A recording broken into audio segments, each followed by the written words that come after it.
Air travel looks almost boring these days. Tap your phone to check in, breeze through a security line that feels half asleep, shuffle down a jet bridge perfumed with stale coffee, and slide into a seat you probably chose for the extra centimeter of legroom. Everything feels routine. Polite smiles, muted safety demo, a quick thump of wheels as you leave Earth behind. But beneath that veneer of calm sits an intricate lattice of secrets, protocols, compromises, and downright strange contingencies that keep metal tubes and hundreds of souls circling the globe every single day. Tonight, we're ripping back the cabin curtain. You'll discover why the lights dim right when you need your eyes the most, how often aircraft lift off with equipment that isn't working, and what really happens if a passenger's heart stops at 38,000 feet. Fasten your belt, tighten that strap a little more than usual, and keep your tray table stowed. Because once you've heard these 8 truths, you'll never hear the captain's sit back and relax. The same way again. Ready? Let's hit acceleration. Night vision roulette. Picture a red-eye departure from JFK. Cabin lights fade to a gentle indigo, and someone behind you whispers, "Ah, mood lighting, classy." In truth, there's nothing chill about it. Aviation accident analysts discovered years ago that if a cockpit shout of "evacuate" ever echoes down the aisle, passengers have an average of 10 seconds to orient themselves before smoke or darkness turns the fuselage into a maze. By dimming lights during takeoff and landing, those critical phases when 80% of accidents occur, airlines force your pupils to dilate before disaster strikes. Newer Airbus cabins even slide through amber and deep blue hues to preload your eyes like a night vision app. It feels soothing, but it's pure survival engineering. And yes, there's a dollar sign hiding in the glow. Faster evacuations mean fewer lawsuits and lower insurance premiums. Safety and profits, side by side at 30,000 feet. But what if the aircraft itself isn't at 100%? Time for our next revelation. Legal to fly is not equal to perfect to fly. When a mechanic signs an aircraft's logbook, they aren't blessing perfection. They're blessing compliance with a spreadsheet called the Minimum Equipment List, or MEL. This list divides every switch, pump, and sensor into 2 columns: must work or nice to have. A faulty cabin pressure controller? Ground the jet? Broken latte frother in business class? Tape a note on it and push back from the gate. Most travelers never realize that the plane lifting them skyward may contain dozens of deferred fixes. A frozen weather radar in summer, one of 3 hydraulic pumps switched off because 2 are enough, or a cockpit window heater that failed last night and simply can't be replaced until the weekend. We saw the dark edge of this trade-off on January 5th, 2024, when Alaska Airlines Flight 1282, a brand new 737 MAX 9, left Portland with a rear door plug panel that wasn't fully bolted. 3 minutes after takeoff, the panel blasted away, carving a refrigerator-size hole in the fuselage. Miraculously, nobody died, but investigators still debate how a line item slip could lurk inside a spotless maintenance database. Modern jets are astonishingly redundant, yet each it'll fly fine entry chips at the margin of safety. Next time a reading light flickers, remember, that bulb might not be the only thing currently marked deferred. Speaking of margins, do you know where the cabin crew disappear on those 14-hour hauls? Let's climb a hidden ladder. The bunk above your head. Mid-cruise, you stretch, glance toward the galley, and wonder, how on earth do flight attendants stay upright for 15 hours? Answer, they don't. Somewhere above row 35 or below the cargo floor sits a narrow, windowless corridor of curtained pods. Crew rest modules. Slide a disguised door, climb a ladder, and you'll find twin bunks, dim red lights, and a hush broken only by engine rumble. Fatigue scientists helped carve these spaces into Boeing 777s and Dreamliners so crews can snag 90-minute sleep cycles and hit the aisles refreshed. Pilots have their own quarter near the cockpit where one captain dozes in controlled rest, while the other babysits autopilot. And yes, they set an alarm plus a cross-check so nobody wakes up groggy and disoriented. Yet fatigue still haunts aviation. FAA studies published in 2024 showed drowsiness contributed to nearly 20% of recent pilot error reports, pushing regulators to tighten back-to-back red-eye rules. Ironically, the smoother automation becomes, the harder it is for humans to stay mentally alert. So, if your captain greets you sounding bright-eyed after a 9-hour Pacific crossing, they probably just rolled off that hidden bunk 5 steps above your carry-on. But what if the gentle hum of cruise turns to a sharp bang and the masks drop? Cue the countdown clock. 15 minutes of breath. Should cabin pressure change, oxygen masks will appear. Words we've all tuned out. Hidden truth. Those yellow cups supply roughly 12 to 15 minutes of breathable air. Designers didn't cheap out. They built the canister for a purpose.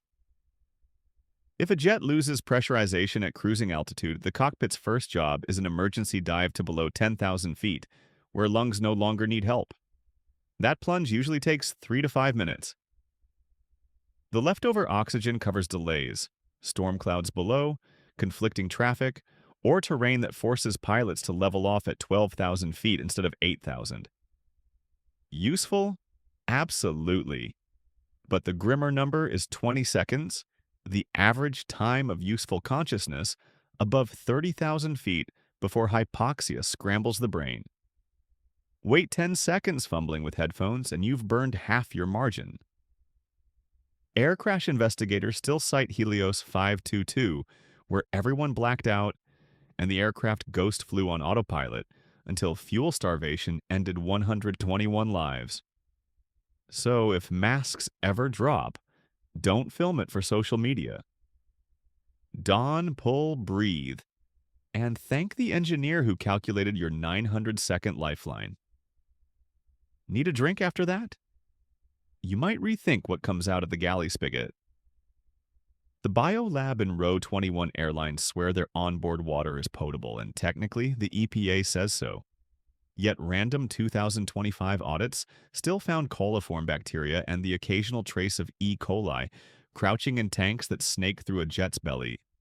Those reservoirs are hard to disinfect and refilled countless times in cities with wildly different water chemistry. Ask 10 flight attendants and 7 will tell you they sip only factory-sealed bottles. But the real germ throne isn't the water, it's the humble tray table. Independent researchers swabbed surfaces on 45 flights and discovered bacterial counts on tray tables up to 8 times higher than on lavatory flush buttons. It makes sense. Bathrooms get blitz cleaned each turnaround, while trays rarely see disinfectant between legs. Families change diapers on them, passengers rest bare feet on them, and voila, mini petri dish at 35,000 feet. Simple fix. Pack sanitizing wipes and avoid plonking French fries directly on that plastic. Your gut will thank you later. Unfortunately, airlines treat something else as disposable: your seat reservation. Let's decode the numbers game behind overbooking, algorithmic musical chairs. Ever watched a gate agent dangle $400 vouchers like a game show host? That spectacle is no accident. Airlines run sophisticated models that compare historical no-show data, weather forecasts, and even regional events to calculate how many extra tickets they can sell legally over capacity, often called the oversell factor. When every passenger actually turns up, the system shifts into damage control mode. Escalate the voucher, add meal coupons, promise a hotel. There's a firm ceiling. Crew know the exact dollar limit they can offer before a denial of boarding payout becomes mandatory under DOT rules updated in 2024. Refuse to volunteer and get bumped against your will? You could pocket up to 400% of your one-way fare, capped near $1,550, if the airline strands you long enough. Yet most travelers accept less because, frankly, airports are engineered to sap patience. The cruel punchline: a bumped traveler often doesn't count as a cancellation on-time statistics. Your ruined wedding itinerary? Just a neat line item under involuntary denied boarding. And sometimes, even when everyone is seated, nature drops a reminder that humans don't run the sky. A hotter, rougher atmosphere. On May 21st, 2025, Singapore Airlines Flight SQ321 hit a pocket of invisible chaos over Myanmar. Seconds later, passengers not strapped in ricocheted off the ceiling. One elderly traveler went into cardiac arrest and died. Meteorologists blame clear air turbulence, violent wind shear untraceable by radar. Studies comparing transatlantic routes from the 1970s to today show severe turbulence incidents rising 50+%, a fingerprint of shifting jet streams in a warmer world. Lightning packs drama too. Commercial jets average one strike per year. Aluminum skin functions like a Faraday cage, letting current exit without frying avionics. Yet, after a bolt scorched a Southwest 737 wingtip in April 2025, technicians found pinhole burns along rivet lines. Small, repairable, but a reminder every flash triggers hours of inspection before that plane re-enters rotation. As storms intensify, airlines build new algorithms to dodge them, but they can't outrun physics. If your seatbelt sign feels glued on more than in childhood, trust your instincts. Buckle up, book that aisle stretch for safer times, and know the cockpit prefers bruised pride to broken bones. Our final secret hides behind the lavatory placard and under a thin airline blanket. Privacy latches in midair mortality. Slide the bolt in an aircraft lav and the occupied tag flips red. Feels private, right?